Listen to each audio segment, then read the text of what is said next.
It's bigger on the inside. Is it? I didn't notice.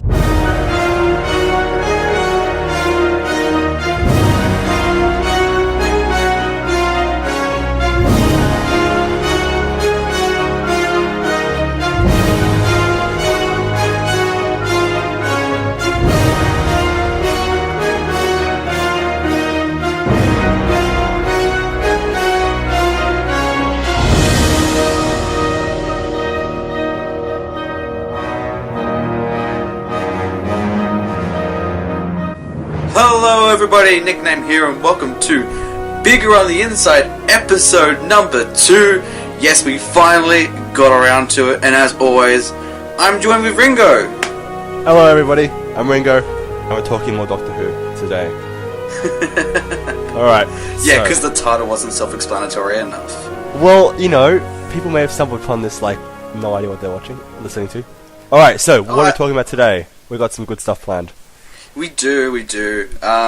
So, between the time that we had this last podcast, which I thoroughly recommend checking out before this one, but... Definitely. Yeah, so we have a brand new companion, which I can't wait to talk about. Mm-hmm. And then there's a fair bit of Series 10 talk, because that's coming around. Amazingly, I thought the year of Doctor Who, the year of no Doctor Who, would be quite hard, but it's almost Christmas. I know, it's 4 months. It's been nothing but info all leading up to Christmas. It's been awesome. Oh, it's so good. And the fact is, there is so much, like, we're focusing on those two, but we have a secondary part that we plan to do in the coming days, hopefully. Yep. And that's going to talk about the rest. Like, it is so much that we have to do it in 2 parts. Yeah, it's insane. Okay, why don't we just get into it now? Alright. Talking about the new companion, which is so exciting. You could sound a little more enthusiastic there, boy. Alright, I'm not going to scream because I don't want to deafen you, but yeah, it is super exciting. I was super tired when the new companion was revealed because I woke up at 3 in the morning. Yeah, it was 3 in the morning. I mean, I was chatting to you while I was waiting because it was like all the hype was just waiting for that reveal. Yeah, and it was good. I'm still very iffy because in England they chose to do this during the FA Cup final, which I kind of understand why they chose to do it. I mean, it's the closest big event they had. Yeah. But seriously, how many soccer fans do you know that watch Doctor Who? I mean, none. If anything, the final will be getting more attention because Doctor Who fans will be tuning in just at that one point. But yeah, I don't know why they... I mean, I know why they'll do it, but, you know... Soccer fans and Doctor Who fans, It's just so weird. And then, as a result, we had to stay up until like 3 o'clock in the morning. Yep. Thank God it was a weekend, because oh my God, I would have been so tired the next day. I've been excited, but I would have been tired. I was tired the next day, but yeah. Well, I got to sleep in. That's the great thing. That's the great thing about weekends. You can sleep in until like 12 o'clock. So, the new companion. Yes. I'm making sure you don't go off topic. We got an awesome video. Yes, we Peter did. Capaldi and the new companion, which was awesome. Did not see that. I did not expect that. I thought it was just gonna be like a picture or something. But yeah, I thought it was just gonna be a picture or just I don't know. Like just a slab of words. Maybe even, I thought maybe it meant like the Capaldi thing. You know how they did the live. Oh yeah, thing? like there was this like. I thought it could have been something like that. But no, they have a fully pre-done video. I was just like, wow, they really did go all out with this. Yeah. Anyway, so the new companion, man. Do you want to do the honors? Well, it's we're a couple months late now. Is it? When was she revealed? Yeah, I know. I feel like we're dragging on something that's been out for a couple months. Yeah. Pearl Mackie. I know. New companion. I was like, she's playing Bill. It is. Oof. I'd heard about her because I'm a big fan of The Curious Incident of the Dog in the Nighttime. It is one of my favourite stories of all time. And I'd heard they were doing a play in England. And when I found out that she was part of that, I was like, wow. I was like, because apart from that, she's had like no real TV experience. Like, she's really like, how do I put this? Like, she's been very quiet. Like people don't know her at all, really, until this moment. Then she just got so much attention.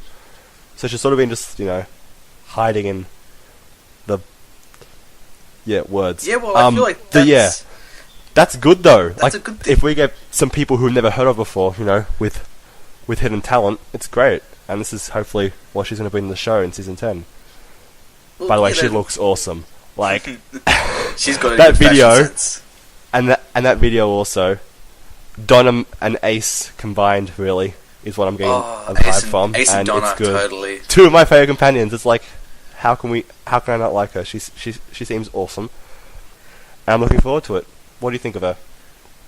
I think she's got a lot of potential.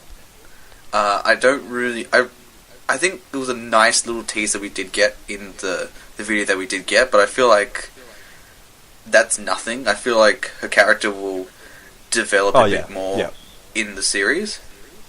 I like the fact that they just brought in the Daleks in the video. They were just like, hey, just stick in the most iconic monster and just see how she interacts. She said some stuff that I haven't heard before about them, and I was like, whoa, impressive. She said the weirdest comments towards them. It was really funny. And Capaldi was just having none of it. He was just like, you do realize they're going to kill us, right? But I want to know this and this. It's like, can you just stop asking questions for 5 minutes? I'm trying to figure out how to get out of here, you idiot. Yeah, but it's a realistic sense of you're about to die, but why don't you just ask a bunch of questions about who you're running away from? Because yeah, it's logic. a good point. And so she is going to be. She's not in the Christmas special, is she? Or is she? No, they said that she's going to have the entirety of season 10, but not the Christmas special. So we're going to have a one-off companion. We don't know who it is. Oh, interesting.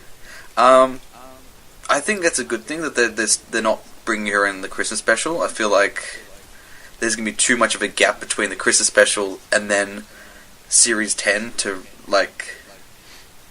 do you know what I mean? It's just it's a huge gap to start off someone's character development in a way.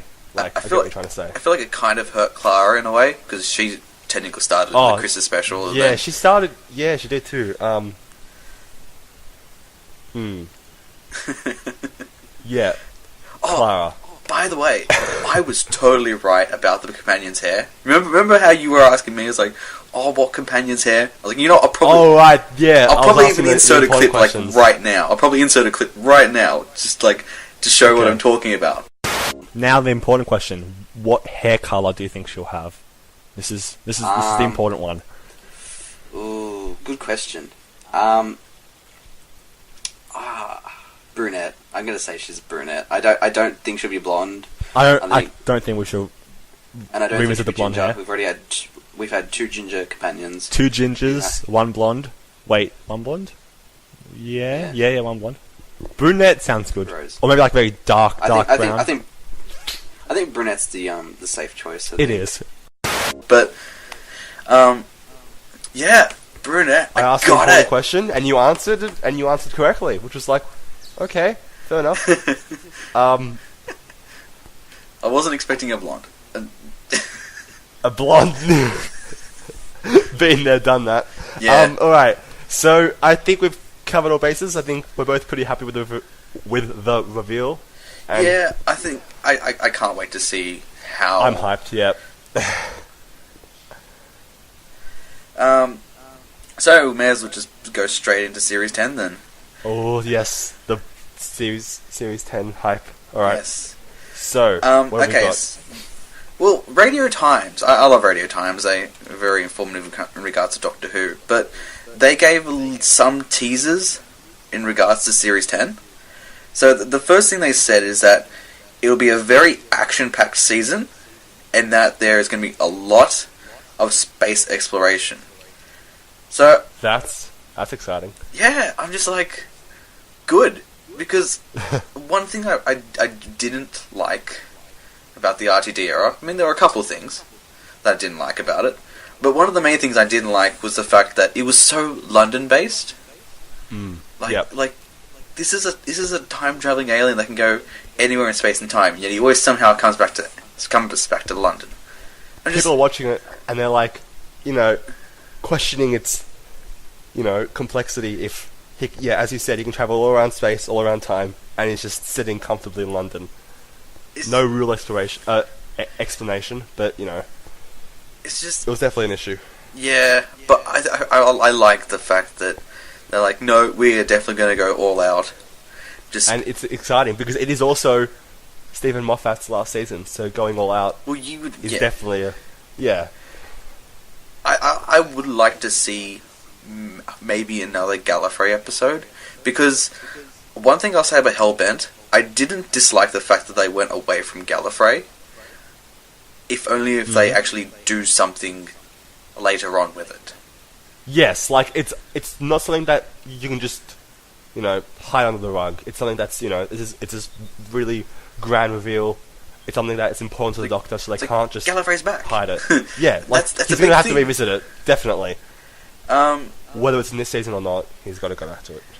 It's a bit hard because you're just trying to think of what else could they go. I think Mondus, the planet of the Cybermen, would be pretty interesting to see. Oh yeah, to actually get a full actual Mondus Cyberman for the first time in God knows how long.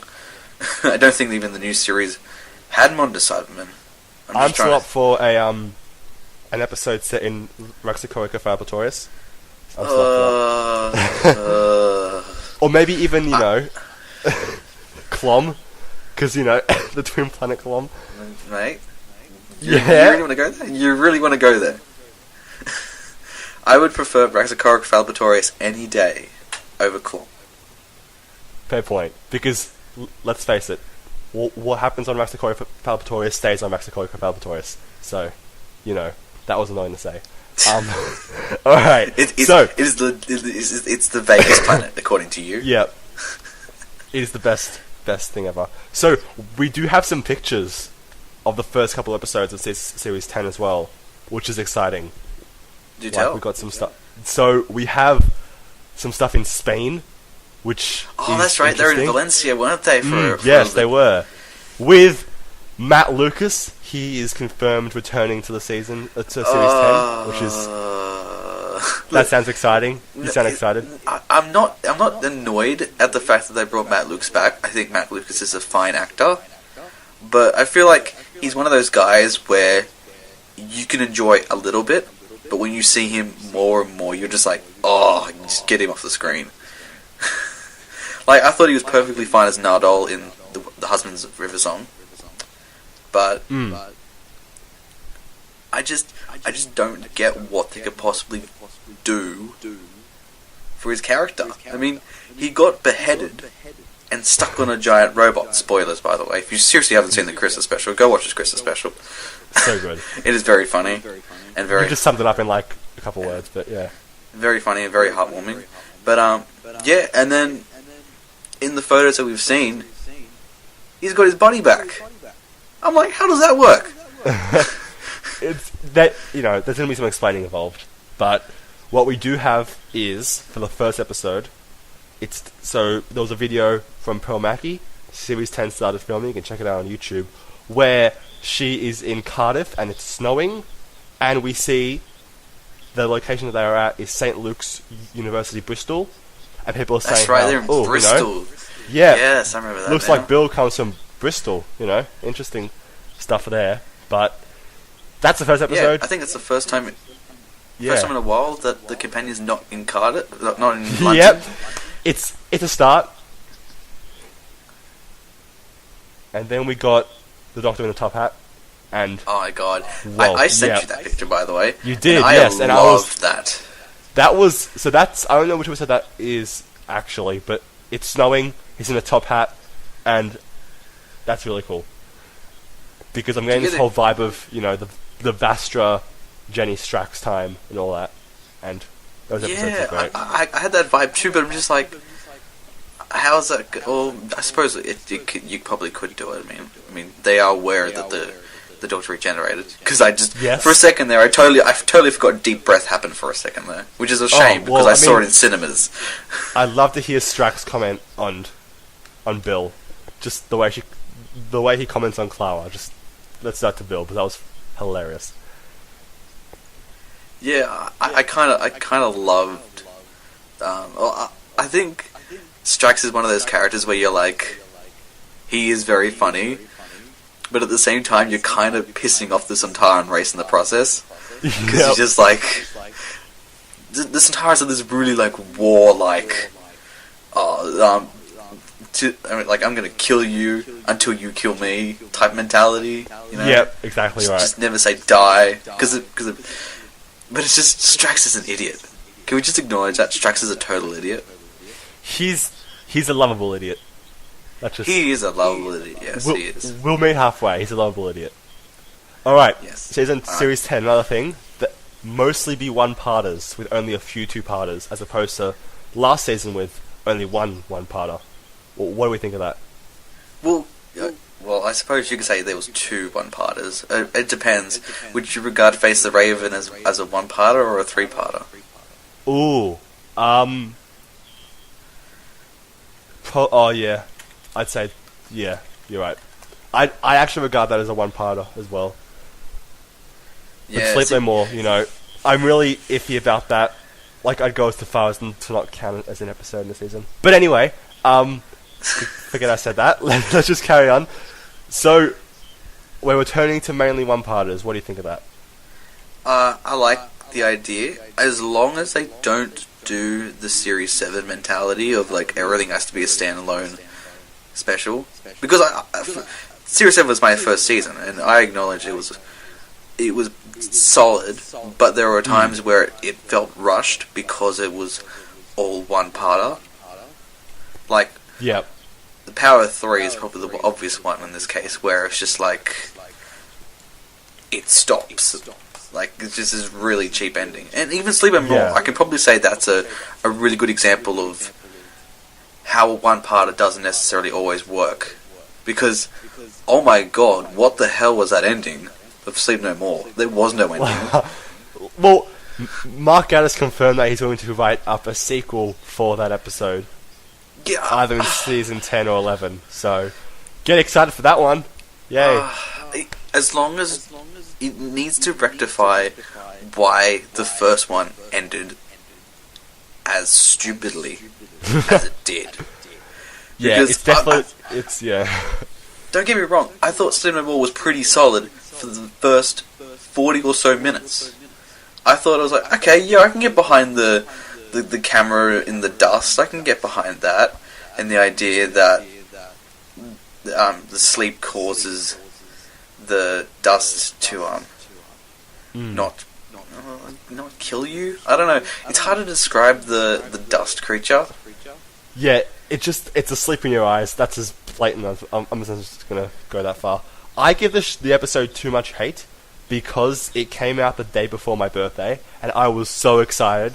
I was getting an episode the day before my birthday. I'm like, okay, let's see what amazing... Oh my god, this is not that good. And I was disappointed. But it wasn't as bad. It just wasn't... Compared to what we had from the other episode, it was pretty terrible. Yeah, but the thing is Gatiss is not a bad writer. He's clearly shown he can do it. No, he's... The Unquiet there are Dead. several episodes in Doctor Who where he hasn't shown it, but in Sherlock he's shown it. Yeah, we know that he's definitely not shown it in some episodes. But you have the Unquiet Dead, which is probably one of my favourite historical episodes. Yep. You have the Crimson Horror, which I found was just pretty funny. It's just Strax in the whole Tom, and it's just like... Of course, there's Robot of Sherwood. Remember that amazing episode? I thought that was pretty good, yeah. I almost forgot that Gatiss wrote that one, but yeah, he did. I thought it was Victor the Daleks, he also wrote. Yeah, which was iffy. Yeah. Series 2, he did the Idiot's Lantern, and I almost despise that episode. I like nothing about it. I would probably say it's worse than Love and Monsters, in my opinion. Whoa. It is worse, Whoa. yeah. Whoa. That's some bold statement. That's a very bold statement from you, mate. Okay. See, I think nothing can really top what Love and Monsters did, which was...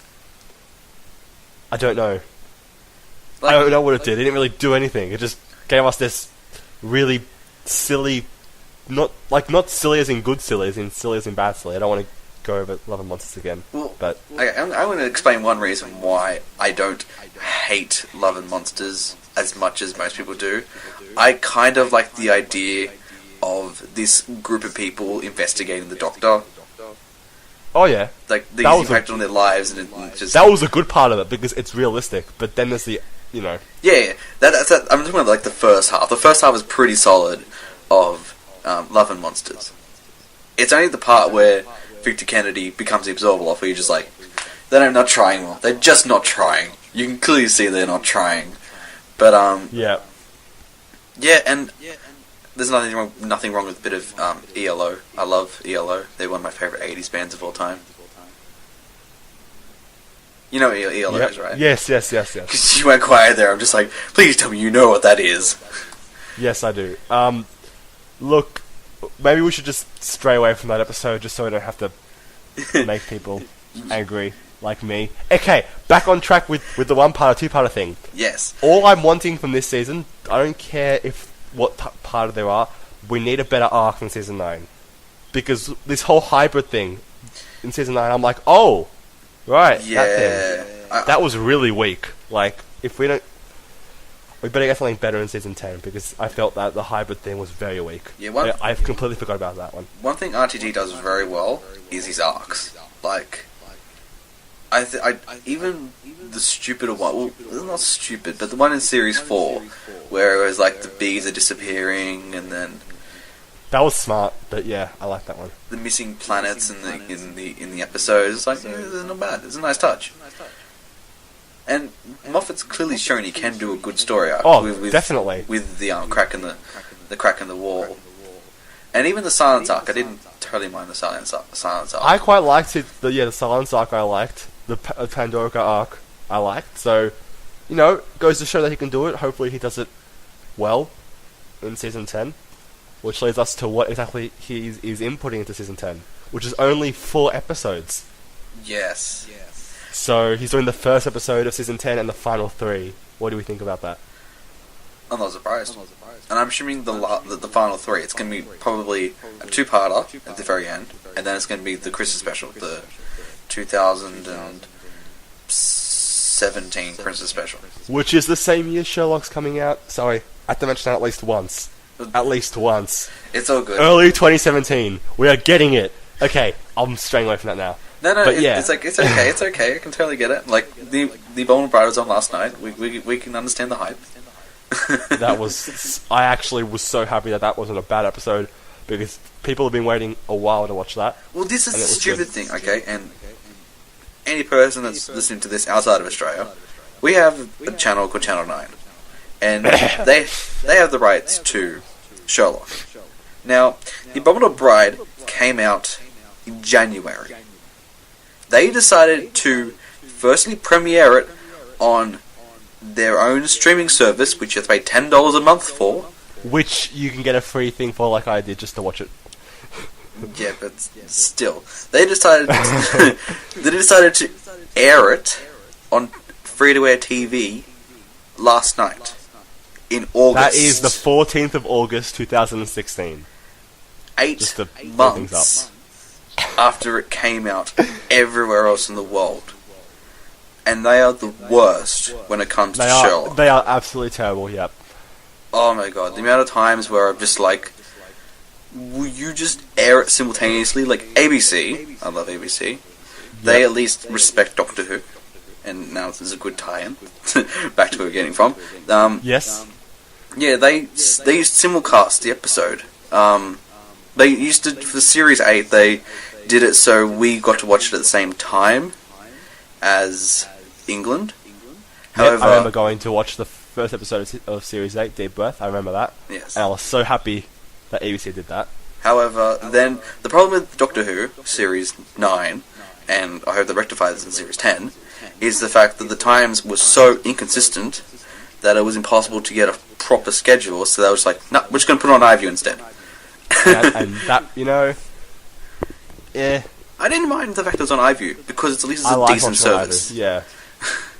It's like, if it was a shitty service, like, a lot of the other channels, sort of watched an episode. Yeah, I would be more annoyed. But iView has been pretty good with me. I have had no complaints with iView, so it's better than whatever that Channel 9 app is. Oh, 9 now. Don't get me started on that.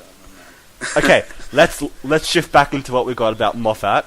I don't know how we get from... Oh yeah, Sherlock, right. Okay. Moffat is doing the final 3 in the first, and I'm excited for this because, you know, it's his send-off. You know, it's his final 3, and I hope he does something well. Really well. Weeping Angels. Okay. What do you have to say about this? I don't know in regards to if they'll do the Weeping Angels in Series 10. I don't know. I don't think they will, but I feel like Moffat's done a brilliant job.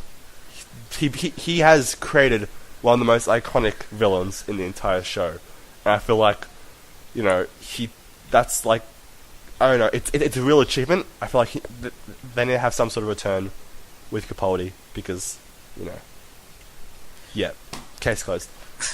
Well, I'm thinking about it now. It's like Weeping Angels were in Series 3, Series 5, yep, Series 7, and they missed out last season because originally Heaven Sent was going to have Weeping Angels in it.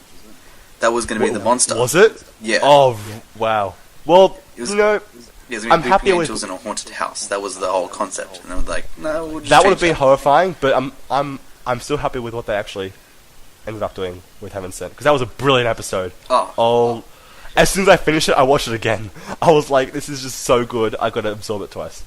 But yeah, it was good. And it was weird because I remember watching Face the Raven, and I felt so let down. I don't know if let down's the right word in regards to Clara's death. But it was just like, and then I saw Heaven Sent. I'm just like, I don't know what to think of this now. I just don't know what to think of it. I mean, and they gave you like nothing to work off. It was a teaser, definitely a teaser. Yeah. So you had no expectations. Then you go in, and then you watch it, and you're just like, I am so sorry for even doubting that you would disappoint me. It was just a blast to watch that episode. Oh my god, it is. Yeah. We can praise it because I don't think we've mentioned it yet. Maybe. Hey, it deserves all the praise it gets. It is a fantastic episode, and Capaldi is without a doubt one of the best actors Doctor Who has ever had. Yes, and one of the biggest fans Doctor Who has ever had, which is just, you know, there's a heap of stories there about that, but oh yeah, he was the head of a fan club. Just looked up on the internet. Yep. Okay, so Series 10 writers. Yes. Let's jump on back to this. So we got Stephen Moffat, obviously. That was Mark Gatiss with the Sleep No More sequel. Well, we assume it's the We Sleep No assume. More, but either this season or next. Then we have Sarah Dollard, Mike Bartlett, Frank, wait, hold on. Yeah. Frank Cottrell. Sorry. Yes. So, I realised that's 3 names. Yes. Sarah Dollard, I love. So this is the thing, Sarah Dollard. She made a fantastic episode with Face the Raven. She did. Yeah. I was like, even though I was a bit disappointed about how Clara died in the episode, I thought the writing idea of that episode was so strong. Like, I loved the Trav Street idea. I thought it was a brilliant idea. The idea that I actually want them to explore that again. Like, I really like the world that they set in that episode. Maybe not this season, but maybe in an upcoming season. Yeah. Plus, I love the fact that she's Australian. So Sarah Dollard is just she's bringing it for the Aussies, you know. Now, is Mike Butler's a newbie. He's never written for the show before, so he's only written for Dr. Foster and The Town from a quick Google search. Dr. Foster is the one that he's most well known for. I personally have never seen the show, so I have no expectations going in. But I'm excited for what he has to show. Like, it's the last writer that thoroughly concerns me, though. In Frank Cottrell voice, you know why I'm concerned, and I'm pretty sure every person. I think I do know why you're concerned about this one. Why? Why would I be concerned about this one? There you go. Let's see. What amazing thing has he done for the show? Nothing. In the Forest of the Night was one of the greatest, most complex and serious episode of Doctor Who that has ever aired. I feel like, the way they made this utter piece of crap with children is just should never be repeated again. I was going to say, I didn't know if you were being legit then. I was just like, no, you thought that was a masterpiece? No, it was terrible. It was the biggest disappointment for Series 8, but I didn't care because most of Series 8 I felt confident in Capaldi, but this episode was like, just everything about it was like, oh lordy lord. Anyway, hang on, there was one good scene I liked about In the Forest of the Night, and it's the very beginning part. It's the pre-title sequence. You know the bit where he comes out and it's London, and it pans out to see London all covered in trees. Yep. That's it. That is the only thing that I liked about the scene for one of the most interesting ideas, and then just turns it into crap. I cannot wait to review In the Forest of the Night and just hate on it as much as I did, because I was mad, okay? I was so mad going into, because if I'm not mistaken, Dark Water was the one that came after it. I believe you're correct. So, I was so mad about In the Forest of the Night that I almost missed out on watching the Next Time trailer for Dark Water. No. I almost did. I said I almost. That was a good double. But and I was like, I'm so grateful, because that Next Time trailer probably made me hate the episode just a tiny bit less. Alright, I don't get that logic, but it'll pass. Alright, so I think that we can give him a chance as long as I want to find out who wrote Love and Monsters. Give me a second. Was it? That was RTD. Oh, it was. Okay, no. He's already redeemed himself. This guy has a chance to redeem himself this season. So, Well, let's hope he's the anti-Neil Gaiman. Because Neil Gaiman had The Doctor's Wife, and then he had Nightmare and Silver. So, let's hope that he let's hope that...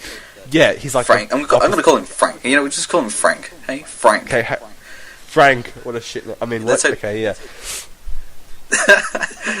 Sorry, I'm still salty. Let's hope that Frank... I can keep saying that word until it stops becoming a word. Does the opposite of what Neil Gaiman did. And I would like to see Neil Gaiman back, by the way. I think he does need to redeem himself after Nightmare and Silver. No. Who I want to see back, and who I've always wanted to see back, is Paul Cornell. I have wanted to see him back for so long, because Father's Day was... Okay, no. But Human Nature and Family of Blood were two of my favourite episodes in the entire series, and that was just... I need him back, just to do something, because that was... The premise and the way it was set was just so good. Every season I want him to do something, because I really liked his writing in that episode. Well, I believe his name is Robert Sheeman, is the one I want to see the most, because Robert Sheeman did Dalek.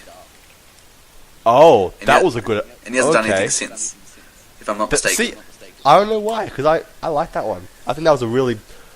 Can you go on your Googles and find out for me if Robert Sheeran did anything else? Yep, on it. In the meantime, I'm going to talk about the actors. So obviously we have Peter Capaldi back. Hooray! Yay! Just hearing his name makes me happy, because I'm just like, yes, you're going to get quality from him. It's just Dalek, by the way. It was Dalek. So that's what I thought. So okay, yeah. He hasn't written for the show in 12 years. I think it's time. Yes. I mean, he did do Doctor Who Confidential and okay, no, never mind. And Doctor Who celebrating 50 years of fandom. Oh wait, no, he didn't write that. Okay, continue on. He appeared in a documentary called Doctor Who celebrating 50 years of fandom. I gotta check this out. Anyway, so yeah, actors. Yes, and obviously we know Paul Mackey is going to be the new companion, so I'm excited to see PCap and PMac. I'm so That clever is. sometimes. You're really not. All right. Sorry. And of course, we talked about Matt Lucas being I don't know if is he permanent or just he's going to make a couple of ventures. I don't know. They didn't quite. I think it's going to be explain like that. the next one, Michelle Gomez. He might make like a couple appearances, but you know. Oh, Michelle Gomez. She's so good. She really is. Like, if any, I mean, yes, it's prompted people to really push forward for the Doctor being a girl thing, which, you know, that can be discussed another day. But I think the second she made her appearance, I was like, she was born to play the Master. Like, the way that she just approached the role, it was so good. And every episode with her, I've been hyped for. So, I'm glad she's in season 10. Because she's so good. And also, I didn't write it down, but Stephanie Hyam's going to be in series 10 as well. I don't know if okay. So you watch The Bonner Bride, right? Yes. She's the one that plays John's maid. You know, the sassy maid. Yeah, Sassy Maid. The one that nearly. Well, yeah, Sassy Maid. Okay. Her name, by the way, Yeah, in Doctor Who is going to be Heather. By the way. Heather. Yes, she has a name. Heather will be in episode 1 of season 10, and Sassy Maid is going to be. Nice. I'm excited for that. Oh, there's Return of one the more Sassy actor we Maid. forgot. There's one more actor we forgot. He was in Listen. His name is Kiran Shah, and he plays a dwarf. So get hyped for that. That's gonna be exciting. Couldn't you just get back Warwick Davis? I mean, he was. Porridge. Bring back porridge. He was in man. Star Wars and Hobbit and Lord of the Rings, and Narnia. He's been in all of them. So this guy has my respect. So that's all the actors we know. I'm getting porridge flashbacks now. Okay, directors. I don't know either of these directors. Unfortunately, we do not have. Oh, I can't pronounce her last name. I'm really bad at this. Rachel Talalay, but she's doing Sherlock, so that's fine. But who we do have is Lawrence Goff. My God, man! Go for episode 1, and Bill Anderson. I think Bill Anderson's done Spooks. I think I don't quite remember what. Oh, okay. Don't Google Bill Anderson because you won't find what you're looking for. Anyway, continue. But yeah, I'm looking forward to seeing the new directors. I still want to see Nick Harron come back because, yeah, as I mentioned in the last podcast, he's one of my favourite Doctor Who directors. Talalay I would love to see come back. Yeah. And then just a wild card because why the hell not? Peter Jackson. Yeah, they've brought that up, haven't they? They've mentioned it a couple of times, but nothing's come out of it, and it's a shame because I really want to see. And then there was that thing with Peter Capaldi in New Zealand, and it was like that was the coolest thing. Anyway, yeah, there's that. Yeah, but we don't know any other directors, which is a real shame because I get it's still a fair while away, but I don't know. I just kind of hoped that we had a little bit more than we currently do have. Like, we know most of the writers, and it's like, why don't we know any of the directors yet? Yeah, like that's something that's been kept really secret, or not secret, but just like not. Maybe they don't care about it as much. Maybe it just hasn't happened yet, which is just like, I hate waiting. All right, what else do we have to discuss in this amazing episode? I think that's all, isn't it? Oh, I would like to say a big happy 10th birthday to Radio Free Skaro. Oh, definitely. I thought I thought if we're gonna end it, I feel like we can acknowledge probably one of my greatest influences just in creating this podcast. 10 years is a long time. And they are. Continue. Sorry. It's three Canadian guys. They've just they are so funny to watch. Not watch, but listen to every week, and I'm thoroughly grateful they exist.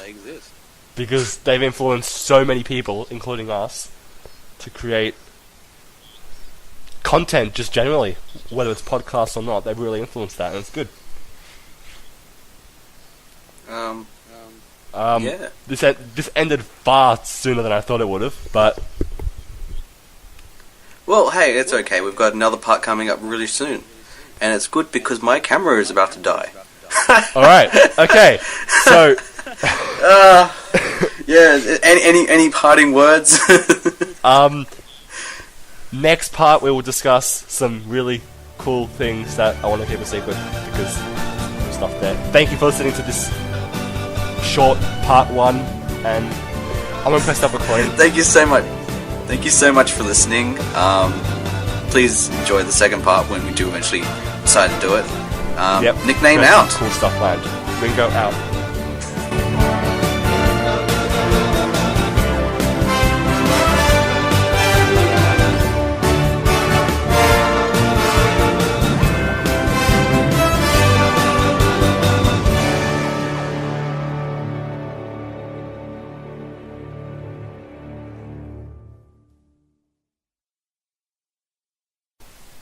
Keep on watching. How long did it go for, by the way? I don't know. I don't have a timer. How long did this podcast go for?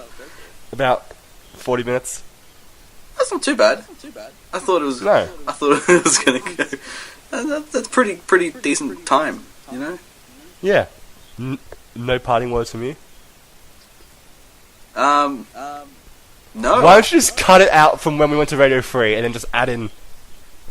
Because that was a great note to end on, and we sort of stuffed that up. We always stuff our endings up, hey? I'm gonna stop recording This is probably going to be like some end credit scene thing. Yeah, we're gonna Like tap it on for was. that last one surprised me. I'm like, what the hell did you just do? Oh, man. Alright.